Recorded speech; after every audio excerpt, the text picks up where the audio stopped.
What is procedure text? So, secara umum kita bisa artiin teks prosedur atau procedure text adalah salah satu jenis teks yang isinya itu berupa petunjuk, instruksi, atau perintah gitu untuk melakukan sesuatu. Oke, purpose. Jadi, procedure text ini bisa membuat pembaca mengerti bagaimana cara atau langkah untuk melakukan sesuatu. Generic structure atau struktur yang ada dalam procedure text itu biasanya apa aja? Nah, ini dia diantaranya. Yang pertama itu ada goal atau aim, ada material, and ada step.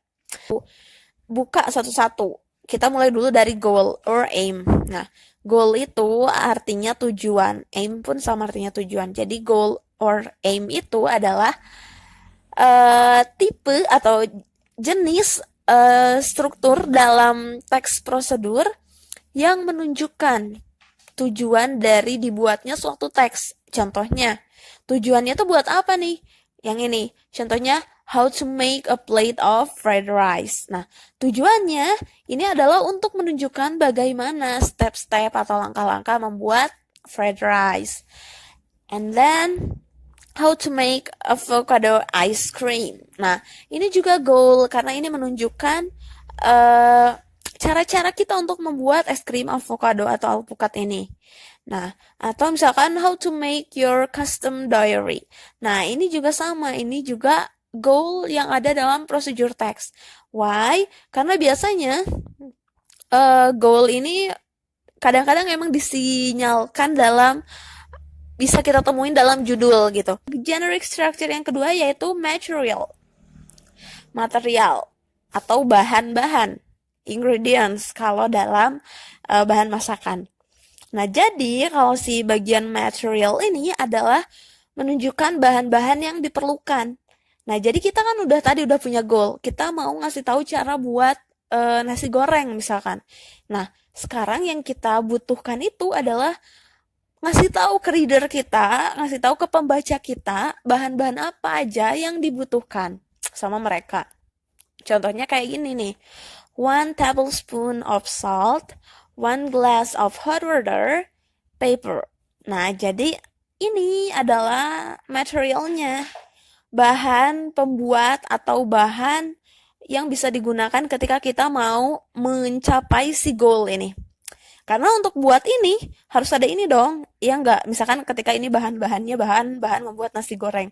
Nah, ketika kita mau goal kita ini ya kita harus nyambung. Materialnya pun yang harus dibutuhkan dalam membuat si fried rice ini. Kayak gitu. Jadi setelah kita punya goal, selanjutnya kita lanjutkan ke material. Nah, udah paham ya? Jadi material itu bahan-bahan yang dibutuhkan. Kayak misalkan kayu, wajan kalau dalam bahasa Indonesia. Terus juga air, bambu, dan yang lain-lain. Pokoknya yang kalian butuhkan untuk membuat si goal ini. Nah, paham ya? Nah, setelah kita udah masuk ke yang namanya material. Sekarang kita lanjut ke yang namanya step atau langkah-langkah. Nah, sesuai namanya, steps, ini tuh menunjukkan langkah-langkah yang dilakukan ketika kita akan membuat sesuatu itu. Jadi misalkan ketika tadi kita bikin fried rice nih, kita udah kan siapin bahan-bahannya ini dalam teksnya itu. Nah, stepsnya yang selanjutnya itu adalah kita ngasih tahu langkah-langkahnya. Gimana sih sebenarnya cara bikinnya itu? Nah, kita bisa lihat di step. Stepsnya ini contohnya ada apa aja? First, misalkan boil